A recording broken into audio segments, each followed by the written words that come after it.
Over time, the Roman Britons adopted Roman culture. This is called Romanization. Celtic culture slowly faded away in certain parts of Britannia, making way for the new Roman culture. The Romans invested into all of their conquered territory to attempt to spread their culture.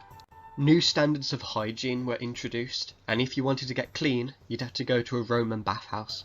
If you wanted to become educated, you'd have to buy Roman books written in Latin. Working hard, or being part of the elite, made way to you owning or obtaining new luxury goods. The two most common of these were silk and wine. New fabrics such as silk spread Roman fashion, and with wine spread Roman cuisine and banquet tradition. These new Romanized Britons were given more governing power, but still not seen as equals. The Roman historian Tatius once said, "The toga became fashionable. Step by step they were led to things which disposed to vice. The lounge, the bath, the eloquent banquet.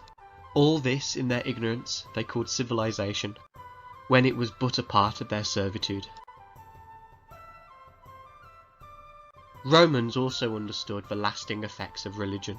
Because of this, they also incorporated Celtic pagan gods into their own pantheon. This was a common thing that the Romans did. These Celtic gods would then be slowly absorbed into the Roman gods over time. Tyrannus became Jupiter.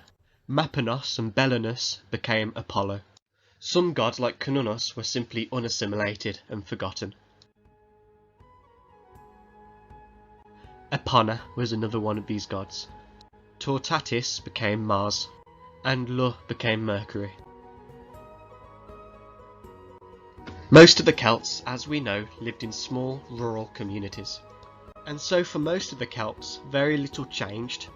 They didn't care who ruled over them as long as they could farm and raise their own families in peace. Many of these more rural communities failed to become Romanized. Romanization varied across the island, and Rome had a hard time spreading their culture to the British Isles. In 122 AD, the current Emperor of Rome, Hadrian, visited Britannia to oversee this Romanization. Be sure to check out my other channel, History Sticks, for the complete, longer and comprehensive video.